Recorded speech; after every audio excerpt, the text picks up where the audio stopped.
Lors d'une fête de famille, sa sœur m'a demandé si j'allais pleurer quand ma femme me tromperait avec son patron. Toute la tablée a éclaté de rire. Ma femme a souri d'un air suffisant, il est pratiquement une statue au lit. J'ai hoché la tête, levé ma nourriture et dit, compris. Cette nuit-là, j'ai déménagé, bloqué tout le monde et disparu. 12 mois plus tard, La bière Cronenbourg est devenue tiède dans ma main. J'ai remarqué cela de la même manière que je remarque tout, en cataloguant les détails pendant que la fête d'été de la famille Dubois se déroule autour de moi sur la terrasse de leur domaine de Saint-Germain-en-Laye. La bière a atteint la température ambiante il y a environ 17 minutes, à peu près au moment où Cédric a commencé sa 3e conférence sur les investissements en crypto-monnaie à quiconque voulait bien l'écouter. Je me tiens près de la balustrade en pierre, observant la famille prétendre qu'il s'agit d'un rassemblement normal. Ma femme, Mallory, est arrivée séparément il y a 2 heures, directement du travail. Bien que le bracelet Cartier à son poignet soit nouveau, ce n'est pas moi qui l'ai acheté. J'ai catalogué cette information dans le même dossier mental où j'ai stocké d'autres points de données intéressants au cours des 6 dernières semaines. Le propre du métier d'analyste en sécurité des données, c'est que la reconnaissance des schémas devient une seconde nature. Les nuits tardives au bureau. La nouvelle lingerie qui apparaît dans le linge sale. La façon dont son téléphone n'est jamais à plus de 15 cm de sa main, l'écran toujours tourné vers le bas. Les métadonnées GPS de notre forfait téléphonique commun montrant des visites régulières le mardi après-midi au Hilton La Défense. Les messages textes supprimés qui ne le sont pas vraiment si vous savez où chercher dans les fichiers de sauvegarde. Kenneth Bernard, son patron chez Helix Pharma. Vice-président du marketing, 45 ans, marié à Marguerite, 2 enfants, conduit une BMW série 7 argentée. Je suis au courant pour lui depuis exactement 43 jours. Vincent, tu es encore en train de faire ton associable. La mère de Mallory, Diane, apparaît à mon coude, son sourire d'agent immobilier fermement en place. Elle tient un verre de Sauvignon blanc qui coûte probablement plus cher que mon budget d'épicerie hebdomadaire. J'admire simplement la vue, dis-je en désignant les jardins manucurés qui descendent vers le pool-house. Eh bien, viens te joindre à la conversation. Richard pose des questions sur ton travail. Je la suis jusqu'au rassemblement principal autour de la table du patio. Mallory rit de quelque chose que Cédric a dit. Sa jeune sœur, Clara, en est déjà à son 3e verre de Prosecco, les joues rouges et son filtre complètement désactivé. Le voilà, annonce Cédric alors que j'approche. L'homme qui lit vraiment les termes et conditions avant de cliquer sur accepter. Rire poli. J'ai déjà entendu cette blague. Je suis, selon le consensus de la famille Dubois, terriblement ennuyeux. Prévisible. Le genre de personne qui organise ses dossiers de travail par ordre alphabétique et arrive exactement à l'heure à chaque événement. Vincent, tranche un débat, dit Richard, le père de Mallory, en faisant un geste avec son verre de scotch. Cédric ici pense que la crypto-monnaie est l'avenir de la finance. Quelle est ton opinion professionnelle ?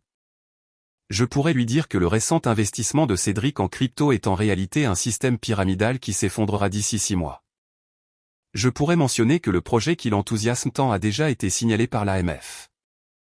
Mais je ne le fais pas. Je pense que la diversification est importante, dis-je à la place. Aucun investissement unique ne devrait représenter plus de 10% de votre portefeuille. Cédric lève les yeux au ciel. Tu vois, c'est exactement de ça que je parle. Tu as tellement peur du risque, mec. La fortune sourit aux audacieux. La fortune sourit à ceux qui sont préparés, répliquai-je, mais il s'est déjà détourné, se lançant dans une autre explication de la technologie blockchain au cousin de Mallory. Je regarde ma montre. 19h43. Dans environ 2 minutes, si le schéma se maintient, Clara dira quelque chose d'inapproprié. Elle s'y prépare depuis le début de la soirée, ses commentaires devenant de plus en plus directs. 19h44. 19h45. Et Vincent, dit Clara, sa voix portant à travers la table avec le genre de volume qui ne vient que du vin cher et de l'immunité sociale. Question sérieuse. Quand Mallory finira par coucher avec Kenneth, est-ce que tu vas pleurer à ce sujet ? Genre, en public ? La terrasse devient silencieuse. Je compte. 2,8 secondes de silence absolu avant que la réaction ne se produise. Puis, les rires éclatent. Cédric est plié en deux. Diane tape des mains. Richard glousse dans son scotch. Les cousins échangent des regards ravis. La grand-mère de Mallory a l'air confuse, mais elle est à moitié sourde, alors peut-être a-t-elle manqué ça. Mallory ne me défend pas.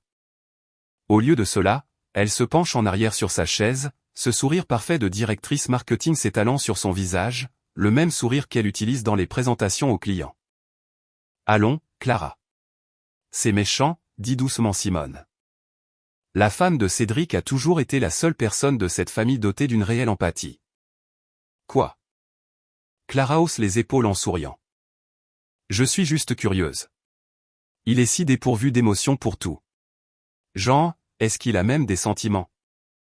Honnêtement, dit Mallory, et je peux entendre le vin dans sa voix, le courage liquide, Clara a raison. Vincent est pratiquement une statue au lit. Kenneth pourrait probablement lever demain, et Vincent ajusterait simplement ses feuilles de calcul pour tenir compte du changement de statut fiscal. Plus de rire. Plus fort cette fois. Cédric frappe la table. Mec, c'est ta femme, parvient-il à dire entre deux halètements, mais il rit trop fort pour que cela ressemble à une défense. Quoi? Mallory regarde autour de la table, se nourrissant de leur énergie. Je suis honnête. Il est aussi passionné qu'une base de données, aussi excitant que de regarder de la peinture séchée sur un pare-feu. Je pose ma bière sur la table en verre. La condensation a laissé un cercle que j'essuie avec ma serviette. Je prends mon assiette, encore à moitié pleine du saumon et des légumes rôtis du traiteur que Diane a passé 20 minutes à décrire plus tôt. Me levant lentement, je croise le regard de chaque personne autour de la table. Clara, qui glousse encore. Cédric, qui essuie des larmes de ses yeux. Diane, souriant avec indulgence à ses filles. Richard, l'air vaguement mal à l'aise mais pas assez pour s'y opposer. Les cousins, les tantes, la grand-mère de Mallory. Simone, la seule personne qui ne rit pas. Et Mallory, ma femme depuis 9 ans, me regardant avec un mélange d'amusement et de mépris. Compris, dis-je. Puis je me dirige vers ma voiture. Derrière moi, les rires vacillent et s'éteignent. J'entends quelqu'un dire « Attendez, est-ce qu'il part vraiment ?» Mais je suis déjà passé par le portail latéral, déjà en train d'appuyer sur le bouton de déverrouillage de ma clé de Peugeot 3008. Le trajet de retour vers Lyon dure 45 minutes. J'utilise ce temps pour parcourir ma liste de contrôles une dernière fois, en m'assurant que chaque étape du protocole est prête à être exécutée. Je planifie cela depuis 6 semaines, depuis que j'ai confirmé ce que je soupçonnais à propos de Mallory et Kenneth. Les 3 premières semaines ont été consacrées à la reconnaissance et à la collecte de preuves. Les 3 dernières à l'exécution et à l'emballage. Ce soir était simplement le déclencheur que j'attendais et l'humiliation publique qui rendait tout ce qui allait suivre complètement justifié. Notre appartement à la Croix-Rousse est exactement comme je l'ai laissé ce matin. Les chaussures de créateur de Mallory sont éparpillées près de la porte. Ces documents marketing sont étalés sur la table de la salle à manger. La photo encadrée de notre jour de mariage est toujours accrochée dans le couloir, nous deux souriant à un avenir qui n'existe plus. Je regarde ma montre. 20h35. Le camion de déménagement est garé à 2 pâtés de maison, déjà chargé de tout ce qui m'importe. Je fais mes cartons depuis 3 semaines, une boîte par-ci, une boîte par-là. Rien que Mallory n'aurait pu remarquer. Elle ne m'a pas vraiment regardé depuis des mois. J'éteins l'ordinateur de bureau que nous partageons, celui que Mallory utilise pour consulter ses courriels et faire des achats en ligne. Je n'en aurai plus besoin. Tout ce qui est important est déjà sauvegardé sur un stockage en nuage chiffré, accessible uniquement par moi. 20h45. J'ouvre mon application bancaire et exécute le virement que j'avais programmé il y a 2 semaines. 62 000 € passent de notre compte d'épargne joint à mon nouveau compte au Crédit Agricole de Toulouse. C'est exactement le montant que j'ai contribué en 9 ans de mariage. Pas 1 euro de plus. Tout est parfaitement légal. 20h50. J'appelle notre opérateur de téléphonie mobile et me retire du forfait familial. Le système automatisé confirme que la ligne de Mallory restera active, mais que la mienne sera déconnectée dans l'heure. J'avais déjà activé un nouveau numéro avec un autre opérateur ce matin. J'annule l'abonnement au câble, les services de streaming, la livraison de kits repas que Mallory adore et que je n'ai jamais voulu. 21h. Je me connecte au portail du propriétaire et soumets mon préavis de départ de 30 jours, retirant mon nom du bail. J'avais appelé Madame Henderson il y a 3 semaines et lui avais expliqué la situation. Elle avait été compréhensive et avait accepté de ne rien mentionner à Mallory avant mon départ. L'enveloppe Kraft est posée sur le comptoir de la cuisine, positionnée exactement au centre pour que Mallory ne puisse pas la manquer. À l'intérieur, la demande de divorce déjà déposée auprès du tribunal. Une feuille de calcul de la division des biens montrant ma revendication légale sur les fonds que j'ai retirés. Un dossier de preuves avec des photos horodatées d'elle et de Kenneth dans 3 hôtels différents. Des relevés de cartes de crédit mettant en évidence ses achats chez Chaumet et des cadeaux que je n'ai jamais reçus.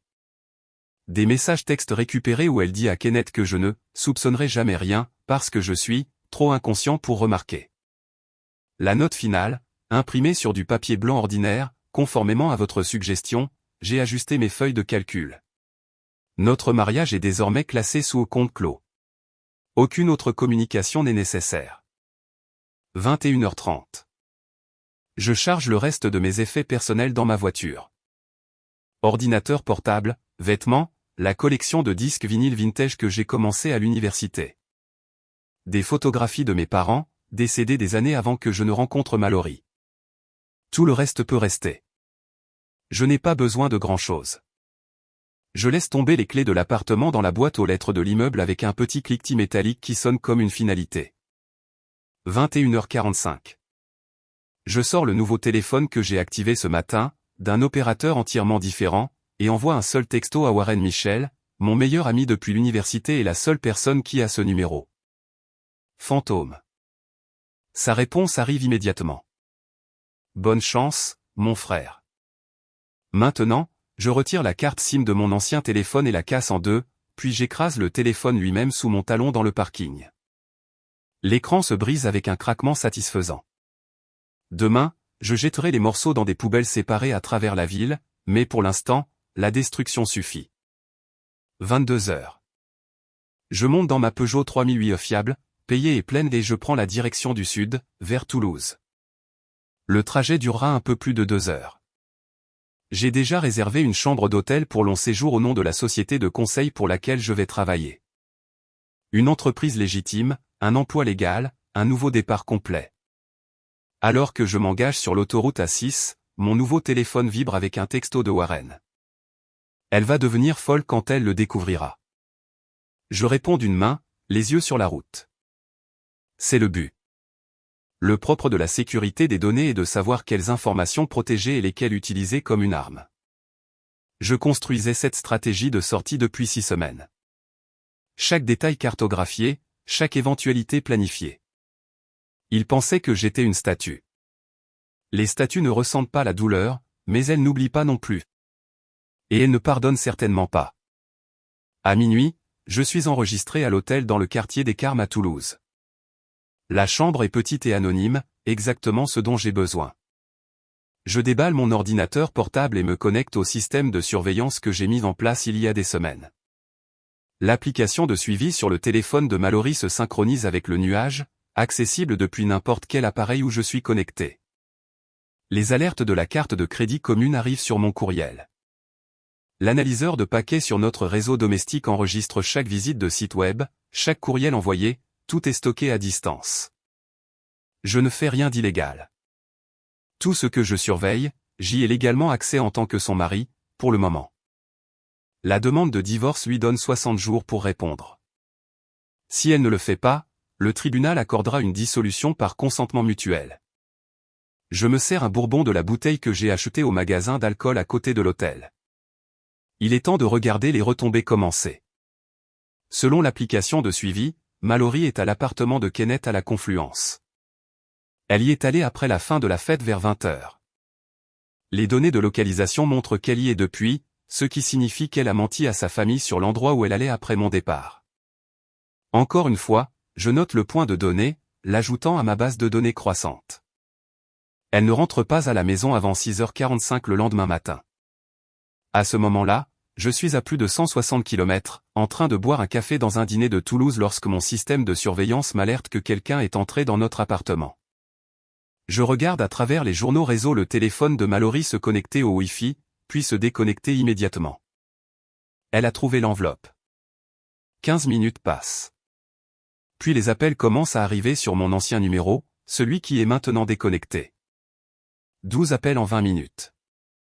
Les messages textes s'accumulent, non distribuables. Elle essaie par courriel, mais j'ai mis en place une réponse automatique qui renvoie tout. À 7h30, mon système de surveillance la montre appeler sa mère, puis Clara, puis Cédric, puis de nouveau sa mère. À 8h, la discussion de groupe de la famille Dubois, dont je ne fais plus partie, explose. Je le sais parce que Warren y est toujours. Mallory l'a ajouté il y a des années lors d'une fête, et il m'envoie des captures d'écran sur mon nouveau compte de courriel chiffré. Cédric, qu'est-ce que tu as fait? Clara, oh mon Dieu, Mallory. Que s'est-il passé? Diane, Vincent, nous devons parler de ça comme des adultes. Richard, c'est absurde. Appelle-nous immédiatement. Mallory, il est parti. Tout est parti. L'argent, ses affaires, tout. Il a laissé des papiers de divorce. Clara, comment ça des papiers de divorce? Mallory, il sait pour Kenneth. Il a des photos. Il a tout. La discussion de groupe se tait après ça. 3 jours plus tard, Mallory se présente au magasin de disques de Warren dans le Vieux-Lyon. Il me texte une photo d'elle à travers la vitrine avant qu'elle n'entre. Elle a l'air terrible. Cheveux sales, pas de maquillage, en pantalon de survêtement. C'est une femme dont l'image professionnelle est tout, et elle s'effondre. Warren et moi avons un accord permanent. Il répondra aux questions, mais il ne me trahira pas. Où est-il? Je peux presque entendre sa voix à travers la transcription textuelle de Warren. Aucune idée, lui dit Warren, ce qui est techniquement vrai. Il connaît la ville mais pas mon adresse exacte. Tu es son meilleur ami. Tu dois savoir quelque chose. Je sais que tu l'as humilié devant toute ta famille. Je sais que tu le trompes depuis des mois. Je sais qu'il en a fini avec tout ça. Il y a une pause dans la narration de Warren. Puis elle a essayé de me dire qu'elle est enceinte. Je lui ai dit que tu avais fait une vasectomie il y a 2 ans. Elle est partie en pleurant. Je souris à cela. La vasectomie était l'une des nombreuses choses auxquelles Mallory n'avait jamais prêté attention. Elle parlait d'avoir des enfants un jour mais ne semblait jamais remarquer quand j'arrêtais d'être d'accord avec son calendrier. En août, Mallory a engagé un détective privé. Warren me l'apprend lors de notre appel téléphonique mensuel, un nouveau rituel que nous avons établi. Le détective passe 3 semaines à essayer de me trouver et ne trouve rien.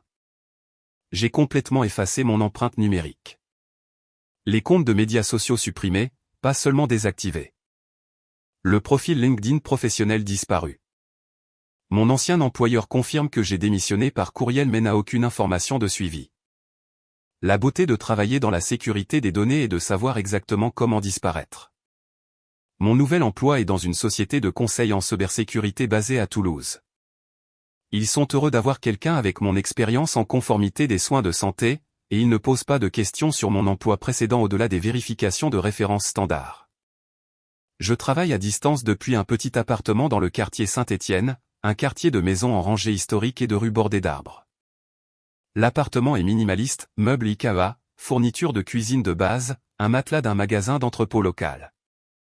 Tout ce dont j'ai besoin, rien de superflu. Cédric est passé au magasin la semaine dernière, me dit Warren lors de notre appel d'octobre. Il avait l'air stressé. Qu'est-ce qu'il voulait? Il n'a pas voulu le dire directement, mais je suppose de l'argent. Sa femme Simone était avec lui. Elle s'est en fait excusée pour la fête. Simone a toujours eu plus de bon sens que les autres. Mallory a emménagé avec Kenneth, poursuit Warren. Enfin, il lui paie un appartement à Confluence. Ils essaient de garder ça secret, mais tu sais à quel point Lyon est petite. Je sais. Je sais aussi que Kenneth est toujours marié à Marguerite et n'a aucune intention de la quitter. J'ai surveillé ses cartes de crédit, celle où Mallory est une utilisatrice autorisée. Ils paient leur dîner en espèces maintenant, essayant de cacher la trace, mais les retraits d'espèces aux distributeurs automatiques créent leur propre schéma. Tu les surveilles toujours, demande Warren. Je suis un analyste de données, Warren. Je surveille tout. Décembre apporte les premières vacances familiales sans moi. Warren m'envoie une photo d'Instagram que Clara a publiée puis rapidement supprimée, le dîner de Noël de la famille Dubois, avec une chaise manifestement vide à table. Mallory n'est pas sur la photo. Elle a dit à sa famille qu'elle avait une conférence de travail, mais les métadonnées montrent qu'elle est en fait dans un hôtel à Annecy avec Kenneth. Cédric boit beaucoup sur la photo, les yeux rouges. Simone a l'air misérable. Clara et son fiancé, Benoît, sont assis raidement, clairement mal à l'aise. Warren m'appelle ce soir-là. Simone a dit quelque chose d'intéressant au magasin aujourd'hui. Qu'est-ce que c'est? Elle a dit, peut-être qu'ils auraient dû mieux te traiter. Cédric a perdu la tête. Il a commencé à crier que tu avais abandonné ta femme pour une blague. Simone lui a dit que peut-être Mallory avait abandonné le mariage en premier. Comment ça s'est passé? Cédric est parti en trombe. Simone est restée et a acheté un disque de Miles Davis. Elle a dit qu'elle avait besoin de quelque chose de calmant. En février, l'investissement en crypto-monnaie de Cédric s'est complètement effondré. Warren l'apprend par le réseau de commérage du quartier.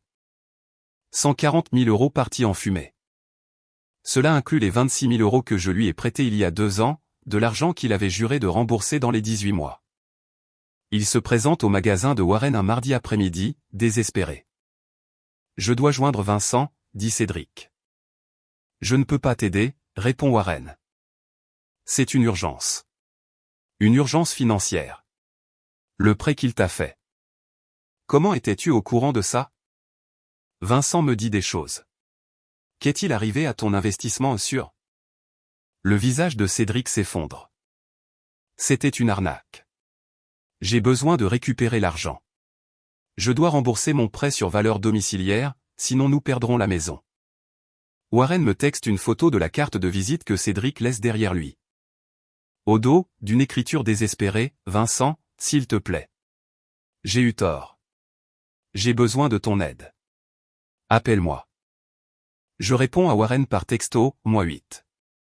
Pas encore. Avril apporte la panique du mariage de Clara. La cérémonie est prévue pour la mi-juin au prieuré, une petite affaire élégante avec 150 invités. Tout le cercle social de Codéran à Bordeaux sera là, ce qui signifie que tout le monde posera des questions sur moi. Clara essaie de me joindre par courriel. Le message est renvoyé, non distribuable.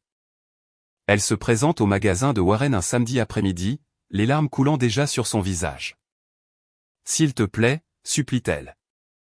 Je dois lui présenter mes excuses. Tu as déjà essayé, dit Warren, sans méchanceté. Le courriel a été renvoyé. Peux-tu lui dire que je suis désolé? Peux-tu lui dire que j'étais ivre, stupide et jalouse? Jalouse de quoi? De la stabilité de sa vie. De sa sécurité. J'étais fiancé à un gars qui s'est avéré me tromper. Et il y avait Vincent, juste stable et fiable, et Mallory le traitait comme une ordure, et je le détestais de ne pas se défendre. Warren m'envoie la transcription. Je la lis 2 fois. Est-ce qu'il va bien? Demande Clara. Est-ce qu'il est même en vie? Il va bien. Mieux que bien. Lui parleras-tu du mariage? Je lui en parlerai. Quand Warren m'appelle ce soir-là, je suis assis dans mon appartement de Toulouse, travaillant sur un audit de sécurité pour un système hospitalier du nord de la France. Clara est passée, dit-il. Elle pleurait vraiment. S'excusait vraiment. Notez. Elle t'a invité au mariage. Le 15 juin. Je sais. J'ai suivi la planification. Le prieuré, cérémonie à 17 h, réception jusqu'à 22 h. Il y a une pause. Bien sûr que tu l'as fait. Est-ce que tu y vas? Cela dépend de l'évolution des 6 prochaines semaines. Parce qu'en mai, tout converge magnifiquement. Kenneth demande le divorce de Marguerite le 3 mai. Cela la prend complètement par surprise. 16 ans de mariage, 2 adolescents, et il prétend qu'ils se sont éloignés. Il emménage dans un appartement de luxe à la Confluence, le genre d'endroit avec un portier et une vue sur le port. Mallory pense qu'elle a gagné. Je le vois dans ses dépenses de carte de crédit, les dîners chers, les nouveaux vêtements, la compte sur une location de meubles pour l'appartement de Kenneth. Mais Marguerite est plus intelligente que Kenneth ne l'avait prévu. Elle trouve les relevés de carte de crédit qu'il pensait avoir cachés. Elle voit le schéma des frais d'hôtel, des factures de restaurant pour deux, des achats en bijouterie. Elle reconnaît les dates toutes pendant ses prétendus voyages d'affaires et ses nuits tardives au bureau. Elle engage un comptable judiciaire, et c'est là que les choses deviennent intéressantes. Le comptable découvre que Kenneth a utilisé son compte de dépenses d'Helix Pharma pour financer sa liaison. 44 000 € sur 18 mois. Des inscriptions à des conférences qui étaient en fait des chambres d'hôtel. Des dîners clients, qui étaient des escapades romantiques. Des frais Uber de l'appartement de Mallory à son bureau, tous déclarés comme « transport professionnel ». Marguerite ne va pas voir Kenneth. Elle va directement au service des ressources humaines d'Helix avec une plainte formelle et 300 pages de documentation. Kenneth est suspendu dans l'attente d'une enquête le 22 mai. Le 30 mai, le directeur financier a découvert des irrégularités supplémentaires, des coûts de conférences gonflés, des paiements à des fournisseurs fantômes, une comptabilité créative qui franchit la ligne du douteux au criminel. Kenneth est licencié le 2 juin, escorté hors du bâtiment par la sécurité, son badge d'accès désactivé, sa voiture de société reprise dans le parking. Mallory, dont la carrière a été étroitement liée au patronage de Kenneth, se retrouve soudainement sous surveillance. Ses notes de frais sont auditées. Ses chiffres de vente sont remis en question. Elle est placée sous un plan d'amélioration des performances, ce que tout le monde dans le monde de l'entreprise sait n'être que la première étape vers le licenciement. La famille Dubois tient une réunion d'urgence le 8 juin, une semaine avant le mariage de Clara. Je le sais parce que Simone a texté Warren, et Warren m'a texté. Ils essaient de comprendre quoi faire de la situation Vincent. Comment expliquer mon absence au mariage? S'il faut déposer un avis de personne disparue, même si la police leur a déjà dit en juillet que je suis un adulte parti volontairement. Cédric fait face à une saisie immobilière dans 30 jours. Kenneth est au chômage et fait face à des accusations de détournement de fonds. La carrière de Mallory est en chute libre. Le mariage de Clara est dans 7 jours, et elle doit expliquer à tout le monde pourquoi le mari de sa sœur n'est pas là. La base de données est complète. Chaque transaction financière enregistrée, chaque mensonge documenté, chaque conséquence suivie. Il est temps d'exécuter la requête. J'achète un nouveau costume pour le mariage.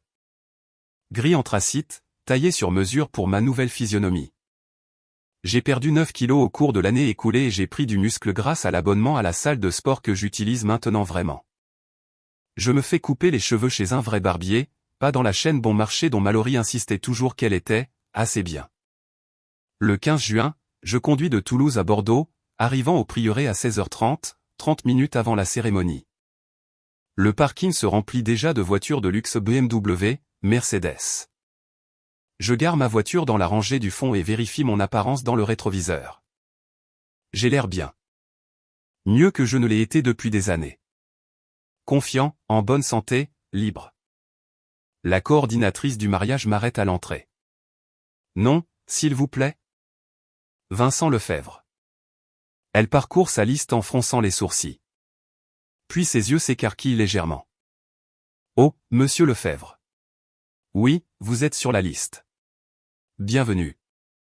Je peux voir la curiosité dans son expression, les ragots qu'elle a probablement entendus sur le mystérieux mari disparu, mais elle est assez professionnelle pour ne pas poser de questions. Le rassemblement avant la cérémonie se déroule sur la terrasse du club qui surplombe le terrain de golf. Je reconnais la plupart des visages, des membres de la famille Dubois, des amis de Mallory d'Helix, des collègues de vente pharmaceutique de Clara. Les murmures commencent dès que j'entre. Cédric me voit en premier. Il pâlit, manquant de laisser tomber son verre. Simone, debout à côté de lui, sourit. C'est le premier sourire sincère que j'ai vu de l'un d'eux depuis des années. Richard s'approche prudemment, comme si j'étais un animal sauvage qui pourrait s'enfuir. Vincent, mon fils. Nous nous sommes inquiétés pour toi. Nul besoin de s'inquiéter, Richard. J'ai été bien. Où étais-tu? À Toulouse. Travaillant, vivant. Prospérant, en fait. Cédric apparaît à mon coude, transpirant malgré le temps agréable de juin. Vincent, mec, il faut qu'on parle. Vraiment? Je ne me souviens pas avoir programmé une conversation. C'est à propos de l'argent. Le prêt. Je suis en difficulté. J'ai besoin de quoi, Cédric? Le prêt que tu étais censé rembourser il y a 6 mois? Le prêt que tu as dépensé dans des arnaques de crypto-monnaie après que je t'ai spécifiquement mis en garde contre la diversification? Sa bouche s'ouvre et se ferme. Comment savais-tu je suis un analyste en sécurité des données, Cédric. L'information est ma spécialité. La cérémonie elle-même est magnifique. Clara a l'air vraiment heureuse en descendant l'allée dans sa robe élégante. Benoît semble être un type bien, un pilote de ligne avec un visage honnête et des manières simples. Il n'a aucun contexte pour la tension qui émane de la section de la famille Dubois, la façon dont tout le monde continue de me lancer des regards. Je suis assis dans la rangée du fond, observant tout. Mallory est la demoiselle d'honneur, debout à l'hôtel dans une robe de demoiselle d'honneur bleue qui a probablement coûté plus cher que mon loyer mensuel. Elle ne cesse de se tourner pour me regarder, son expression indéchiffrable. Pendant les vœux, quand Benoît promet d'aimer et de chérir Clara, dans la maladie et la santé, pour le meilleur et pour le pire, je vois les yeux de Clara dériver vers moi. Elle pleure, et je ne pense pas que ce soit entièrement de joie. Le cocktail de la réception est là où les choses deviennent intéressantes. J'approche Clara et Benoît pendant qu'ils font le tour, remerciant les invités d'être venus. Félicitations, dis-je en tendant à Clara une petite boîte emballée. Elle l'ouvre avec des mains tremblantes. À l'intérieur se trouve un médaillon antique, du genre que portait la grand-mère Dubois, une pièce que Clara avait toujours admirée. Je l'ai acheté dans une vente de succession il y a 3 ans, le gardant pour un moment qui comptait. La carte dit « Je te souhaite le bonheur que je pensais autrefois avoir. Que tes fondations soient plus solides que les miennes. » Vincent, Clara éclate en sanglots. Vincent, je suis tellement désolé. Ce soir-là à la fête ce que j'ai dit, tu as dit la vérité, Clara. Mallory trichait. Tu l'as juste annoncé publiquement. J'étais ivre, jalouse et cruelle. Tu étais ivre. Elle était cruelle. Il y a une différence. Benoît tend la main. Je suis Benoît. J'ai beaucoup entendu parler de vous. Que des choses terribles, j'en suis sûr. Il sourit. En fait, Simone parlant très bien de vous. C'est le seul membre de la famille en qui Clara a entièrement confiance. Simone a un bon jugement. Félicitations pour votre mariage. Protégez-le. Le plan de table me place à la table familiale, juste en face de Mallory. Clara a insisté, apparemment un choix qui semble à la fois une pénitence et une provocation. Cédric et Diane sont également à la table, ainsi que Simone et Richard. La tension est assez épaisse pour être coupée au couteau à beurre. Nous traversons le plat de salade dans un silence quasi total. Puis Mallory craque. Alors, tu as juste disparu pendant 1 an. C'est ta solution au problème? Je pose ma fourchette avec précaution. Je n'ai pas disparu, Mallory. J'ai déménagé. Il y a une différence. Tu as abandonné notre mariage. Choix de mots intéressants de la part de quelqu'un qui a passé 18 mois à coucher avec son patron. Cédric commence à interrompre. Vincent, ce n'est pas l'endroit, tu as raison, Cédric. Un mariage n'est pas non plus l'endroit pour des discussions financières. Mais puisque tu en as parlé plus tôt, ce prêt dont tu avais besoin, il a été payé. Ta maison est en sécurité. Il me fixe. Quoi? Pourquoi ferais-tu? Parce que Simone et tes enfants ne méritent pas de perdre leur maison à cause de tes erreurs. Le paiement est conditionnel. Mets tes finances sous contrôle d'adulte, ou j'exigerai le remboursement intégral dans les 30 jours, avec intérêt. Simone tend la main à travers la table et serre la mienne. Merci, Vincent. Diane retrouve sa voix. Vincent, nous sommes toujours une famille. Nous pouvons sûrement régler ça. Diane, tu as applaudi quand ta fille m'a traité de statue au lit. Tu as ri. Quelle dynamique familiale suis-je censé régler? Elle n'a pas de réponse à cela. Mallory essaie une approche différente. Vincent, pouvons-nous parler en privé? Nous pouvons parler ici même. Je n'ai rien à cacher. Et toi? C'est ridicule. Tu fais une scène au mariage de Clara. Je suis assis tranquillement à dîner. C'est toi qui crée le drame. Je sors ma tablette, celle que j'ai apportée spécifiquement pour ce moment. Puisque nous sommes tous en famille ici, laissez-moi partager quelques données que j'ai collectées au cours de l'année écoulée. Je projette mon écran pour que tout le monde à la table puisse voir. C'est une feuille de calcul intitulée « Économie de la famille Dubois, une étude de cas ». La première colonne détaille l'effondrement financier de Cédric, l'investissement crypto, les prêts de moi et de ses parents, la ligne de crédit sur valeur domiciliaire. Perte totale, 272 000 €. Statut actuel, saisie immobilière évitée par mon paiement. Une note en bas, peut-être que la banque d'investissement devrait impliquer moins de paris avec l'argent des autres. Le visage de Cédric devient violet. Comment as-tu tout ça?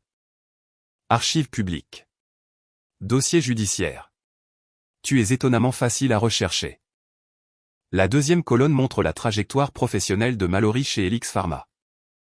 Évaluation de performance en forte baisse depuis 2024.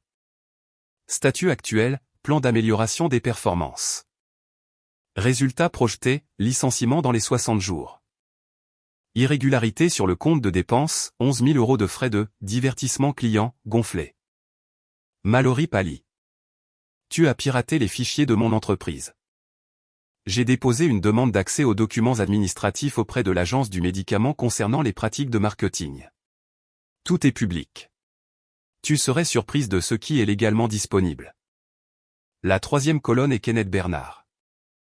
Licenciement d'Helix en mai. Accusation de détournement de fonds en attente. Fraude sur le compte de dépenses totalisant 44 000 €. Procédure de divorce engagée par Marguerite Bernard. Obligation de pension alimentaire pour enfants, 5 500 € par mois. Emploi actuel, aucun. Statut relationnel actuel, inconnu. Kenneth a dit que ces accusations avaient été rejetées, murmure Mallory. Kenneth a menti. Le procureur de la République enquête. Le comptable judiciaire de Marguerite a trouvé suffisamment d'éléments pour une saisine pénale. La quatrième colonne est la mienne. Nouvelle carrière en tant que consultant principal en cybersécurité. Augmentation de revenus de 47%. Résidence, Toulouse. Statut relationnel, fréquente quelqu'un de manière occasionnelle. Santé mentale, considérablement améliorée. Statut juridique, divorce finalisé en février 2025. Le verre de vin de Mallory lui glisse des mains. Quoi? Quand? Tu n'as jamais répondu à la demande.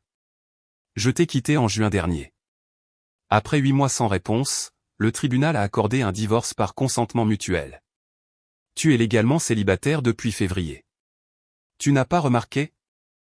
La table est devenue complètement silencieuse. D'autres invités commencent à regarder. La voix de Diane tremble. Vincent, pourquoi fais-tu ça?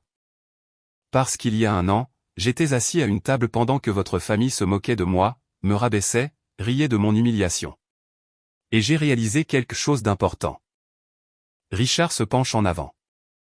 Qu'est-ce que c'est? Que j'étais le seul à cette table avec un véritable respect de soi. Je me lève, finissant mon vin. Clara, félicitations encore. Belle cérémonie. Benoît, protège ton mariage mieux que je n'ai protégé le mien. Je me tourne vers Mallory. Kenneth est en faillite et au chômage. Tu es sur le point d'être licencié. Votre liaison a détruit 2 mariages et plusieurs carrières. Est-ce que ça en valait la peine? Elle pleure maintenant. Je l'aimais. Non. Tu aimais ce qu'il représentait. Le statut, l'excitation, l'évasion d'un mari ennuyeux. Mais voici ce que tu n'as pas compris. Ennuyeux est un autre mot pour stable. Prévisible est un autre mot pour fiable. Et une statue ne s'effrite pas quand les tempêtes frappent. Je prends le vase en cristal baccarat que j'ai apporté comme cadeau pour les mariés. Ceci est pour vous deux. Que vos fondations soient plus solides. Je me dirige vers la sortie. La voix de Cédric m'arrête. Vincent, attends. Merci. Pour le paiement de la maison. Remercie Simone. Elle méritait mieux que de te voir détruire ta famille par cupidité. Simone se lève. Vincent, te reverrons-nous? Probablement pas. J'ai fermé cette base de données. Il est temps de construire de nouvelles structures de données. Le trajet de retour vers Toulouse est différent du trajet aller. Plus léger. J'ai dit tout ce que j'avais besoin de dire, fait tout ce que j'avais besoin de faire. Le dossier est clos. Warren m'appelle le lendemain matin. Alors, comment était l'option nucléaire? Efficace. Propre. Complète. Besoin de débriefer en personne? Pas nécessaire. Mais garde ça. J'ouvre mon stockage en nuage chiffré et lui envoie les informations d'accès par message sécurisé. Tout est là. Dossier financier, chronologie, documentation, archives de preuves. Pourquoi est-ce que je reçois ça? Demande-t-il. Parce que tu es la seule personne qui ne m'a jamais traité comme si j'étais moins que ce que je suis. Qu'est-ce que je suis censé en faire? Rien, probablement. Mais s'ils essaient un jour de réécrire l'histoire, tu auras les données. Warren est silencieux un moment. Tu en as vraiment fini avec eux tous? Warren, j'ai passé 9 ans avec quelqu'un qui me voyait comme un substitut ennuyeux et stable jusqu'à ce que quelque chose de plus excitant se présente. Puis j'ai passé 1 an à la regarder apprendre que excitant ne signifie pas meilleur. Te sens-tu vengé? Je me sens libre. Warren est silencieux pendant un long moment. Eh bien, mon frère, je pense que je vais mettre du Francis Cabrel et porter un toast à ta liberté. Je l'aime à mourir. Ça semble approprié. Vraiment? C'est un peu direct. Tu n'as littéralement pas reculé pendant 12 mois. Je pense que ça colle. Je souris. Merci d'avoir été l'encre, Warren. C'est ce que font les amis. Nous restons sur place pendant que tu navigues dans les tempêtes. Prends soin de toi. Toi aussi. Nous terminons l'appel. 6 mois passent. Décembre à Toulouse est froid mais gérable. Mon appartement est plus agréable maintenant, toujours minimaliste mais avec de vraies touches personnelles. Des gravures d'architecture encadrées que ma petite amie, Andrea, m'a données. Nous nous sommes rencontrés en septembre dans une librairie de la rue de la Colombette, attrapant tous les deux le même livre sur le design urbain. Elle est professeure d'architecture à l'université Toulouse-Jean Jaurès, et elle pense que ma nature méthodique est un atout, pas un défaut. Une bibliothèque avec des livres que je veux vraiment lire, pas les bêtises de développement personnel que Mallory achetait toujours. Des photos des quartiers historiques de Toulouse. Le téléphone sonne. Numéro inconnu de Bordeaux. Je suis sur le point de ne pas répondre, mais la curiosité l'emporte. Vincent Lefebvre. Salut, c'est Clara. S'il te plaît, ne raccroche pas. Je ne le ferai pas.